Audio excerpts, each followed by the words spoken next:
If your job at a healthcare facility includes disinfecting against viruses, you know prevention is the best medicine. And maintaining healthy spaces starts with a healthy cleaning routine. Grainger's world-class supply chain helps ensure you have the quality products you need when you need them. From disinfectants and cleaning supplies to personal protective equipment, so you can help deliver a clean bill of health. Call 1-800-GRAINGER, click Grainger.com, or just stop by. Grainger, for the ones who get it done. The CBS Radio Mystery Theater presents...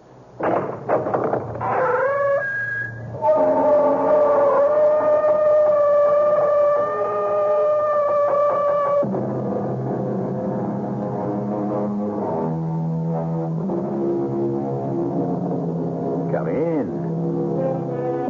Welcome. I'm E.G. Marshall. Won't you sit down and relax with me for the next, a little less than an hour, and listen to a tale of murder? Or is that statement exactly fair? The dictionary definition of murder is the unlawful killing of another human being with malice aforethought. Well, undoubtedly there is killing and malice aforethought, but the question here is what or who was killed? Don't try to blame it on me. It's always blamed on me. I won't take it any longer. I won't take the guilt. Where else does it lie? Not on me. Not on me ever again. I'll make sure of that. I'll kill you. How can you kill what was never alive? Only one way. I'll tear you apart. Yes, without you I have no life. What you have left without me? I no longer care. Tear you apart. Limb from limb, socket by socket. Freddie, in heaven's name, what are you doing?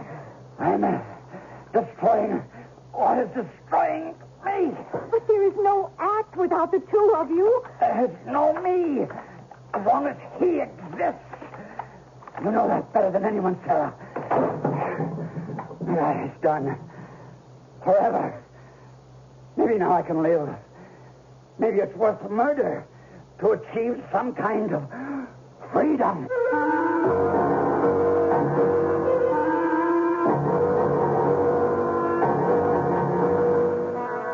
Our mystery drama, The Voice of Death, was written especially for the Mystery Theater by Ian Martin and stars Victor Jory. It is sponsored in part by Buick Motor Division and Time Magazine. I'll be back shortly with Act One.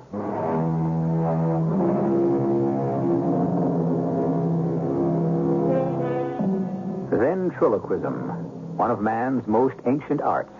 It's as old as the Chinese cultures, and almost certainly it was practiced by priests who created such seeming miracles as the speaking statues of Egypt and the Greek oracles.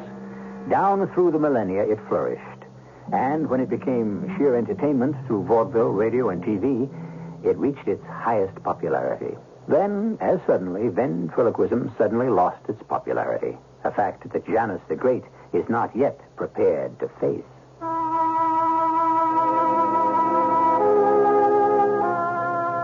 Who was I? Fat Freddie Goldstein from the East Bronx, a little schlep. I was scared to go to school even. They beat up on me all the time because I wouldn't fight back, and it was funny to watch a fat kid cry. Then I read an ad in the paper and saved up my lunch money to send away for Professor Fantasorio's magical method of voice projection. Amaze, delight, and mystify friends and foes alike by the ancient and mystical art of ventriloquism. It changed my life, because for some reason it was easy to me. I mastered the art in a month and held a golden key that unlocked the world for me. At 16, I was playing parties and school dates. I got in at the very end of radio's golden era. But where I really hit it big was television. By then, I was calling myself Janus, an alias. And then, suddenly, by the late 1960s, I was a has-been. The gold all faded. The club dates I played were a disaster, and a lifetime of splitting myself in two ended in murder. Fred, look what you've done to him. We'll never put him back together now. What do you care, Sarah? What do you mean? Isn't this the way you've always wanted it? Oh, Fred, you're sick. You always thought he came between you and me. Who? Him, the dummy. I never said that once all these years. But you thought it. Well, he was always the first thing in your thoughts. You combed his hair, pressed his clothes, washed his face, even behind his ears like he was a child. You never even kept him in a box. He was always there wherever we were. We were never alone. You even used to talk to him off stage. Yes, I was jealous. Now maybe I'm glad you've destroyed him. Maybe now we can have what you'd never let me have. What? What did I ever refuse you? A child? A child of my own? How could we have a child, Sarah? Always on the road, always moving, living in hotels. Children weren't for us. You could have left me behind with our child or our children. And travel alone? Don't you think that I could have gone ahead and had a child? How could you have stopped me? But I didn't because... Because? It wouldn't have been fair to the child. He would have been my child, not something we shared, just as he was your child. Oh, Freddie, what's wrong with you? How could you have done that to him? It doesn't matter. He's gone. Well, let's see if we can't put him together again. No! Leave him alone. Don't touch him. Fred! He's dead. Smashed. He couldn't be repaired, and he's not going to be repaired, because there's nothing to repair him for. Darling, what is it? Don't you see? I'm as dead as he is. You got fired again. I'm through, Sarah. It's all over. There's no Janus the Great. No, that isn't true, darling. You're tired. You've been overworking. A good night's rest. What am I going to do? We have no money. I have no other talents. I'm back once again to where I began, Fat Freddy from the East Bronx. When I killed Avius, I might as well have killed myself. I had no rest that night. What a night it was. After Sarah, worrying herself frantic about me, finally got to sleep, the things began happening. The first pain when it came was so intense and piercing that in spite of myself, it... My God! I bit my lip till the blood came, trying to stifle my cries so that I shouldn't bother Sarah. But my arm felt as though some giant had broken it across his knee. And then the second one came. A blow that compressed my brain and sent it spinning. Dear God, what's happening to me? Fred? What is it? Darling, are you all right? Oh, it's 5 a.m. You're still awake. Sarah, a dream. What a dream. I felt like I was broken on the rack. I'll get you some aspirin. You're coming down with something, mark my words. I'm coming down with something, all right. Tomorrow, first thing, I'll take care of that. Take care of what? What I did to my poor little dummy. Tomorrow, I'll go to the professor and see if he can put Alias together again. If that's what you want. Never mind if it's what I want or not. It's what must be done. So now you've made up your mind. Maybe you could sleep a little. What I am. Too late to change about the dummy and me. But one thing it isn't too late for is a child. If you... Oh, well, what could I do with a child? I already have one in my arms. Sleep a little, darling, sleep. And maybe we could find a new tomorrow. I could sleep now. The pains were all still there, but dulled and able to be forgotten. I nestled close to Sarah, and she held me close. And suddenly it came. The blessed curtain of sleep, and the wonderful feeling that all the decisions had been made and the future smoothed away. You did this to my creation. Professor, I paid you for him. For the intricate balance of wire and joints that gave him reality. And more than that, the control of the eyes, the mouth, the tongue between the teeth, a model of the human figure, a scarce step below actuality. He's been destroyed beyond belief. It's vandalism. It cannot be repaired. You must forgive me, Professor Manzini, but my art is a lost art, and yours may be too. What? What do you say? We live in a world where miracle, illusion, magic are forgotten.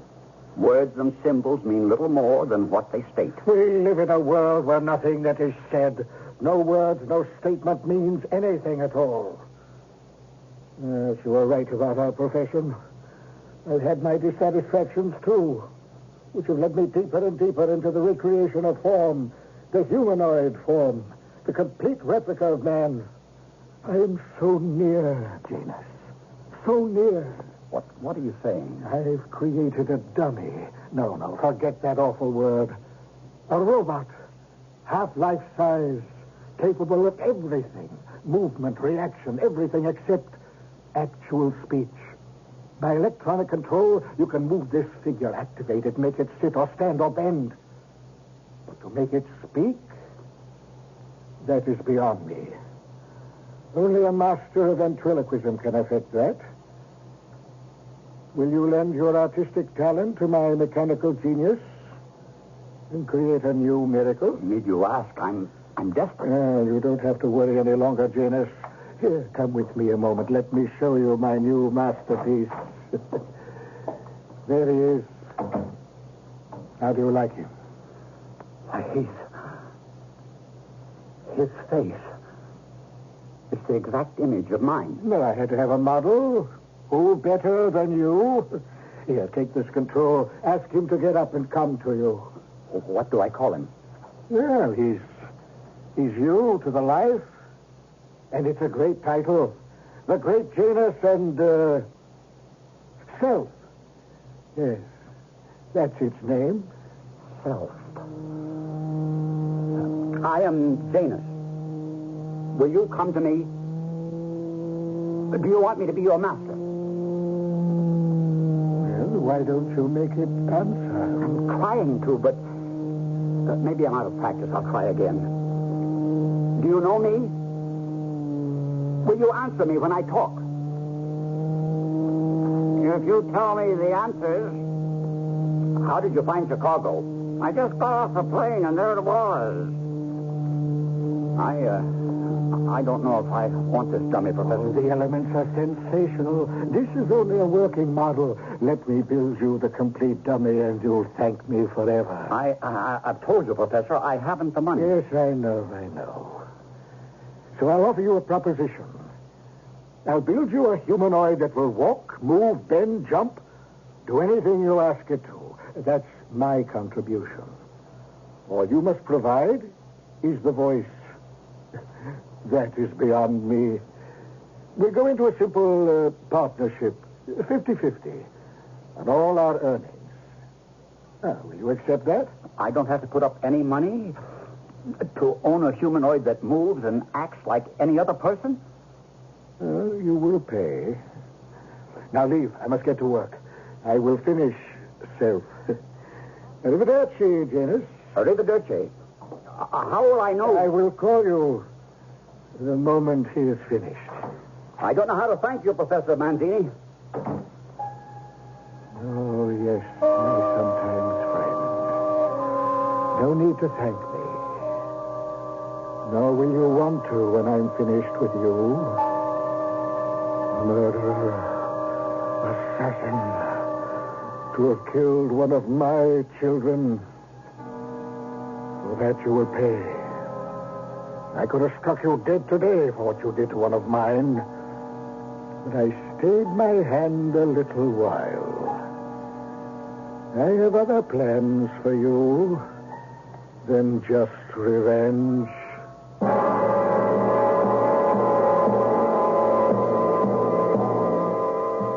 So, the professor's apparent kindness is only a mask to hide his revenge for the destruction of one of his creations. But how does he expect to accomplish that? And what other plans does he have in mind? I'll return shortly with Act 2.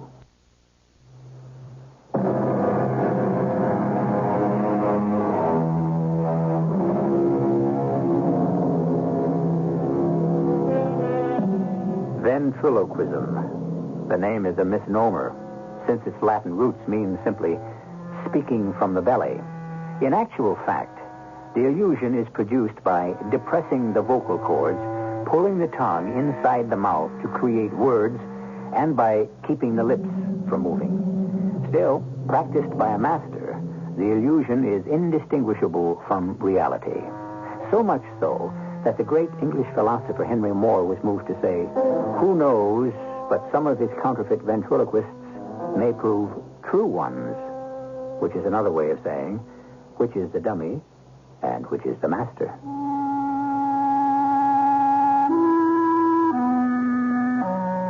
When I got home to Sarah with the news about the new act and how I was sure it would put me back in the headlines again, she was less enthusiastic than I'd hoped. Oh, I knew she was pleased for me, but behind the pleasure and the love in her eyes, I could sense a darkness, a foreboding that she couldn't hide. I'm so glad, Fred. You know what a fierce old warrior the professor is. I thought he'd never forgive you for what you'd done to his masterpiece. So did I. I think this new thing he's building is what saved me. Well, what do you mean? Well, he's an exact replica of me, like a twin brother. Just as long as you'll be happy. You're not? Oh, I don't know, Fred. This one is so big, so different. The other little fellow was like a child. Don't, Sarah. I wouldn't care if you drove a bus or sold shoes or collected trash. At least I'd have you to myself. You've always had me, Sarah. There's never been anyone else. Oh, women I never had to worry about. No matter how they gathered about you. You're a very handsome man, Fred. I have to be. Look at what I married, the most beautiful woman in the world. An old lady like me. Since I first saw you, there was nobody but you for me. Now you regret it? Oh, never. It's just that I'm so completely yours, all of me. I wish only sometimes I could have you to myself the same way. But you do. The dummies, alias, any of them. They aren't your rivals, darling. Not in any way. Are you sure? I raise my hand to God. Oh, no, don't. Why not? Because you're only lying to him and to yourself. Oh, don't you see, Fred, they're all your children. The children I never had, the children I can't share. Why have you stuck with me all these years? Because I love you. The part of you I've had. But how I wish I could have had all of you. Sarah, listen. It's going to take the professor a couple of months to finish the work on Self.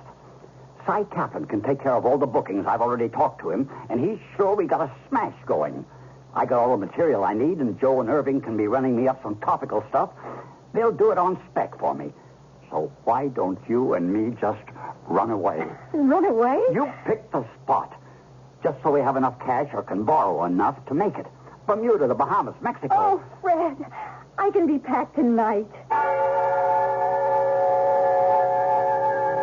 We had nearly 2 months on an island in the Caribbean where the beach from our cabin stretched as far as you could look from left to right. The long walks, the swims, the fish diet, and the simple local foods trimmed me down and took 5 years off my looks. Most of all, the peace. And a strange transformation that was happening inside my own mind. From the beginning, I'd always known what Sarah meant by my split personality. From the moment we landed on the island, I had set myself to persuade her that it no longer existed. And in the process, I found that I no longer had to persuade myself. It was gone. I called the professor only once during our long vacation. Hello? Professor, it's Fred Goldstein. Janus. Si, come sta, amici? Wonderful.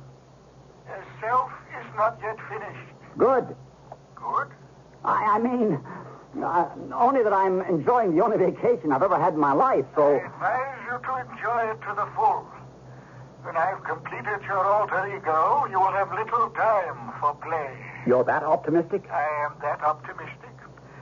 I have an instinct about these things. I think you will find yourself when you see yourself.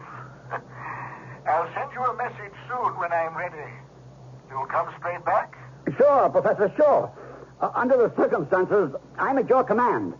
Till I hear from you. Ciao.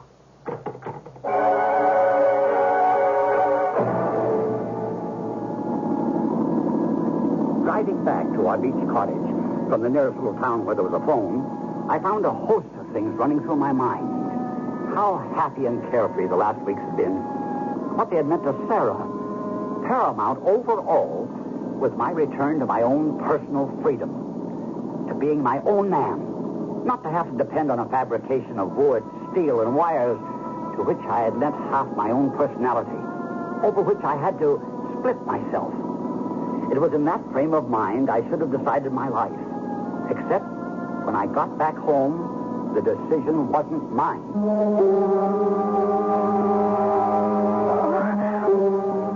Oh, what is it, Sarah? Oh, I don't know.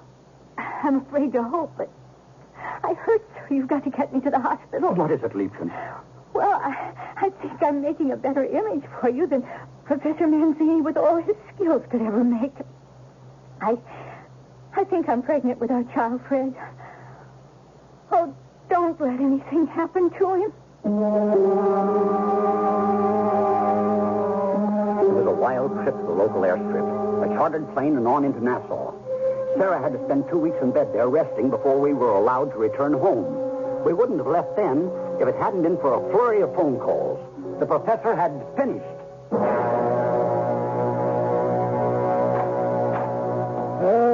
Benvenuto, Janus. Come sta? Sta bene, maestro. Where is it? Gently, each thing to its own time. Have you had a good vacation? You look like Othello. I guess I picked up quite a tan. And how is your good wife? Sarah? Oh, she's fine now. She didn't lose the child? No, thank God. It was just an early threatened miscarriage. But we got to Nassau on time. Well, I made a decision while you were gone. Since we're breaking convention, moving into a new relationship, I made certain structural changes. All right, whatever you decide. You're the master builder. And you, the master magician. It needed both of us to create the illusion. True. Just so long as it is illusion. Signore. Huh? My pills in the little bottle on the inlaid table. Here. How many? Do you need water? No, just nitroglycerin. One under the tongue. I have an old heart that has been working too long. Thank you. Is there anything else I can get for you? Not any more than you will be getting me very soon. There. Now I'm all right. You wish to meet your alter ego? You can imagine. I'm dying to meet the dummy which will bring ventriloquism and me back into the spotlight again. Baby. It will be the same as before, except that now, physically, he is perfect. You will move, walk, perform any physical function except talk. That is where you are the creative one. There is... He's absolute perfection. How could you tell him from a human being? He cannot speak. Only you can teach him that. Teach him? Well, provide him with a voice and language. Should we dress him first? Oh, by all means, let us dress him. And then find out what we have. Or as the Bible would have said, what has been wrought. Together, we dressed the flexible but unresponsive body. A body so like mine, except so much younger and more perfect. And all the while we worked this curious feeling whenever I glanced up to find myself looking at me, or me looking at self. Finally, the moment was there to animate him. So, this very small remote control you hold in your hand can make him do everything but speak. Let me show you how the control works. Self, would you make us both a drink? Scotch on the rocks for me, a vermouth cassis for Mr. Janus. Fantastic. Oh, I showed you before. But that was a robot. This is a replica of a human being. Who could tell the difference? No one. Except us. He needs only one more thing to make him complete. A voice. He's too terrifying. What right have we to invest a complete human being with a voice? It's the only thing he lacks. No. If we are to be an act, there is something also he lacks totally.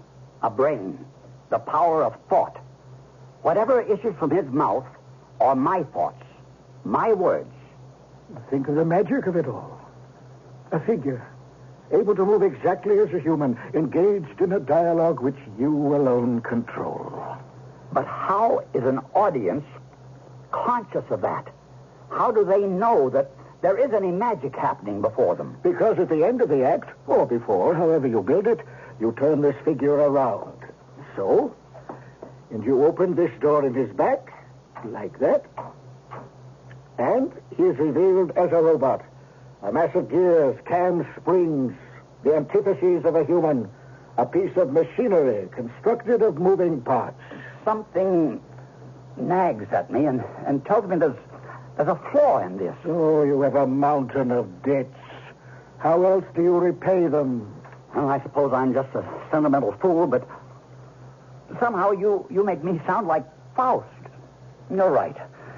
This is the only way I can dig myself out of debt and start a future for my child. You have an act, Professor. Janus himself. I'll start to work it up immediately, and I hope it'll catch on. I know it will. I have a feeling it will, but is it the success I want? I wish I could be sure of that.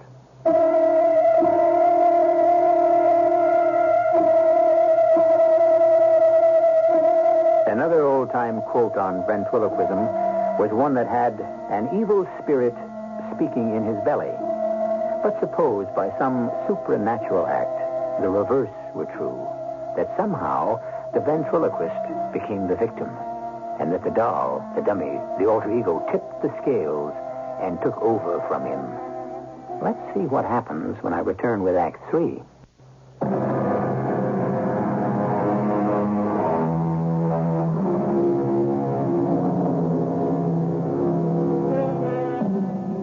Janus and Self were an instant hit.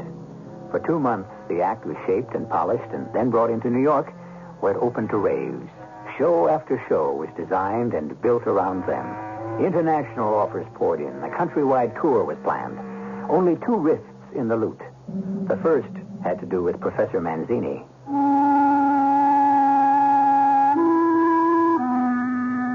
It was the day I was to pick up Self. The maestro had wanted to make a few final adjustments, he said. And I had been working desperately to finally come up with a voice that I hoped was completely humanoid. Sarah felt it was. So did my agent. I was anxious to let the professor hear it himself. But I never had the chance. No answer. That's strange. He knew I was coming. Why would he have gone out? His heart. Professor! Professor Manzini! It's me! Janus, Professor! He was seated in his old armchair, head lolling to one side, one hand over the chair as if to receive a pellet from the bottle held in Self's hand. Self himself was bent over, frozen in the act of spilling it out of the already opened bottle. I took his pulse quickly, listened to his heart. The professor was dead. I stooped and picked up the control box, depressing the button. You can straighten up now, Self. Give me the bottle. Thanks.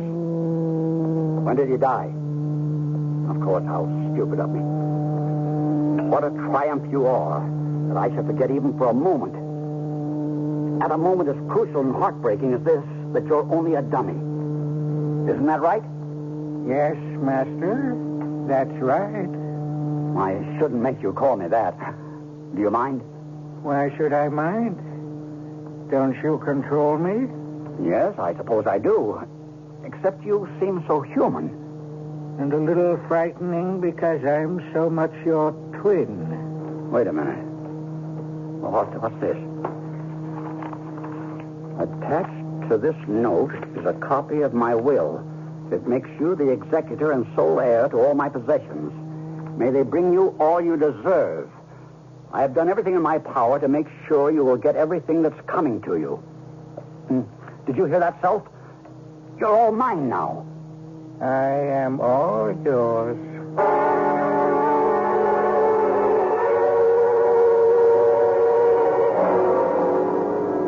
Fred, wait a minute. Don't be so fidgety. Let me tie your tie. I'm sorry, Sarah. It's the schedule. I just hope my voice holds out. I got some lemon and honey for you. Here, drink. What would I do without you? Fred, why don't you give it all up? Who needs it? We do, till the bills are paid. Well, not with what the professor left us. I don't want his money. I want my own. Oh. What is it, honey? Oh, it's just a baby. He kicks so much these days. A regular soccer player he'll grow up to be. You take care of yourself. Ooh. Now, don't worry about me. I don't want to have to start worrying about you. What else is it you're worried about, Fred? Nothing. Just the grind. Well, you'll tell me if it's anything else. I'll tell you. What could I ever keep from you, Sarah? But there were things I was keeping from Sarah. Things I even tried to keep from myself. Something strange was happening in the act. Sometimes I'd sort of blank out on the stage. There would be periods when I was never sure exactly what had been said. And then there was the growing pressure on my throat, creating a voice that was unnatural for a ventriloquist, no matter how natural it might be to the audience. I went to my doctor about it, and he advised rest. But that was impossible with the contracts I had to fulfill. I took my problems to Sarah. You mean he talked without you? I don't know, Sarah. It seemed that way. But how? Well, you know the old routine. Just to take, for example, where I say, "Where were you born?" He says, "In a hospital." And I say, "Why?" And he says, "Because I want to be near my mother." I've done it so often. The exchange seems completely authentic. But last night, the strangest thing happened, like it's happened before, I think. Only, maybe I'm crazy. What, Fred? I asked the question, "Where were you born?" And he answered. Oh, who cares about me? Where were you born? And I said, "In a hospital." And he said, Why? and I said, "Because I wanted to be near my mother." It's crazy. Turned upside down, topsy-turvy. Like he controlled me instead of... Oh, Fred, you've got to quit. It isn't worth it anymore. You're killing yourself.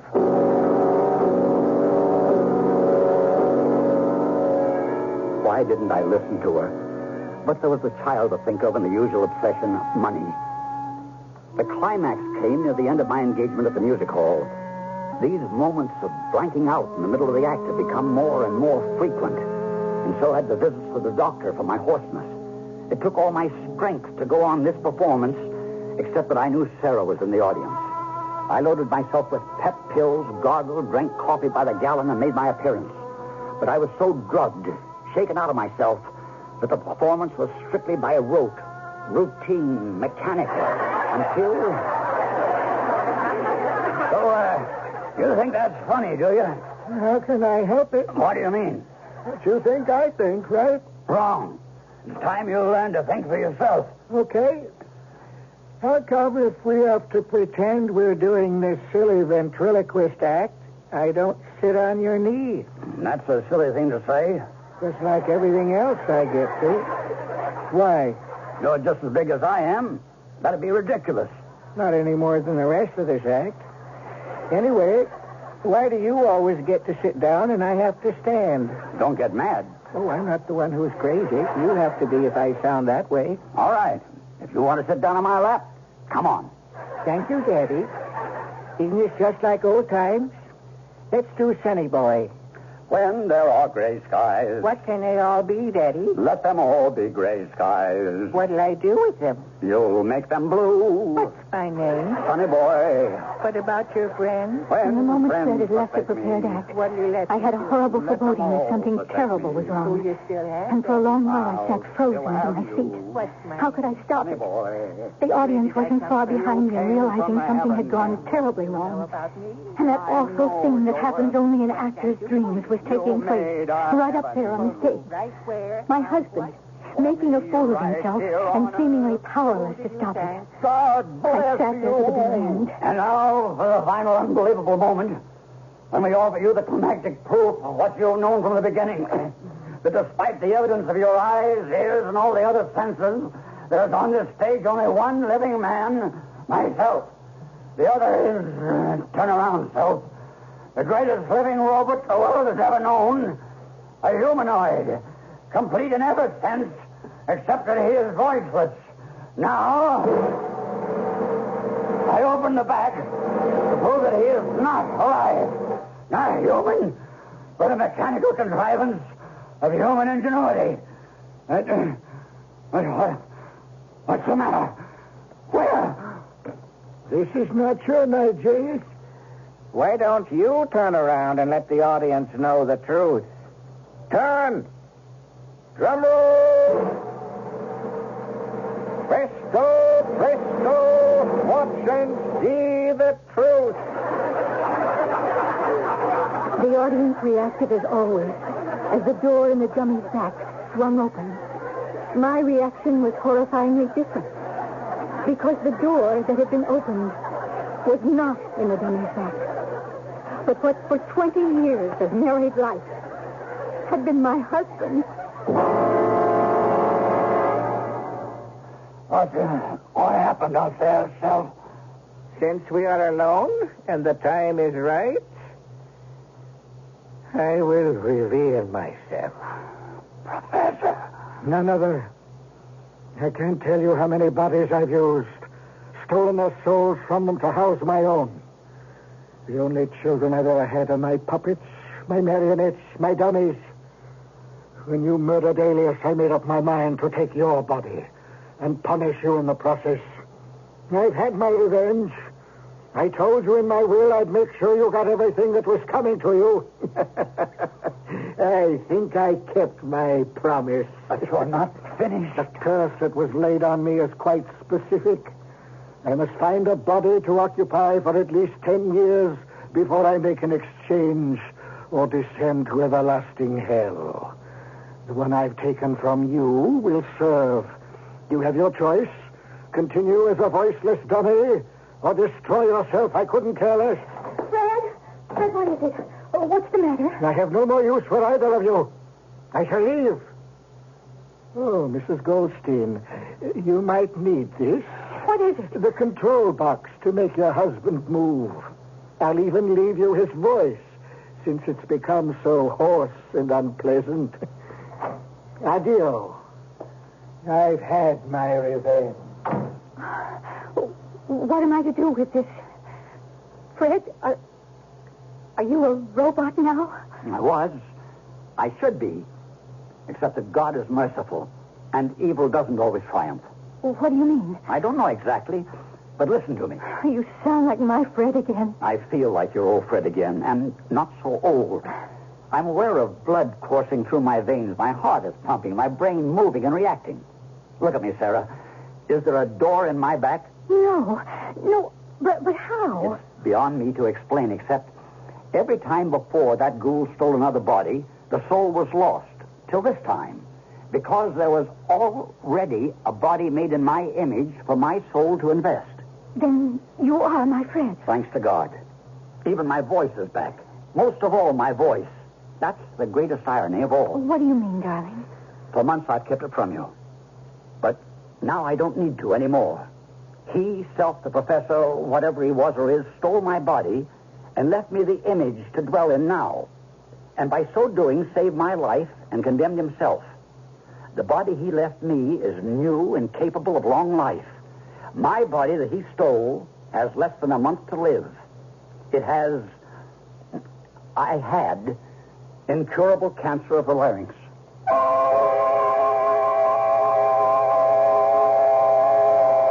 The collapse of a star and his disappearance from the stage was a 3-day wonder in the press. But the public is fickle. Within weeks, the great Janus was out of mind. Fred's in real estate now, happy to forget Janus the Great.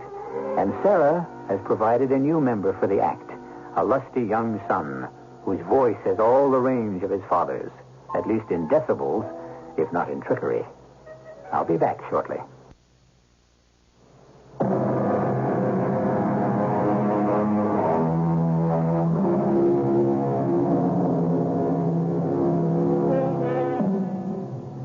As for that mysterious and indefinable character, the professor, whoever he was, his car went out of control on the Harlem River Drive and plunged into the canal. Since he could not swim, whether or not his life might have been saved will never be answered, since by that time his larynx was so deeply infected by the growth that strangled it, he had no voice to cry for help. Our cast included Victor Jory, Amzie Strickland, and Brett Morrison. The entire production was under the direction of Hyman Brown. And now, a preview of our next tale. Look here. More doubloons. Wonder how many he's got. Just a few, he says. Old Silas Baxter's supposed to have had thousands of them. But even if that old room's full of them, I wouldn't go near it with an army. You gotten over your scare? No, and I never will. That was the awfulest thing I ever saw, that poor heifer being pulled under the water by some thing. Now, what did it look like? What I saw of it was a kind of red color, round and fat, and it had horns kind of sticking out in front like feelers. Ain't no such thing, Johnny. Back up on that, Billy Lee. I saw the thing. You say the new owner's showing up tomorrow? Well, expect so. Then let me tell you, stay away from the lake and keep them away from it, too. Radio Mystery Theater was sponsored in part by Time Magazine and Buick Motor Division. This is E.G. Marshall inviting you to return to our Mystery Theater for another adventure in the macabre. Until next time, pleasant dreams.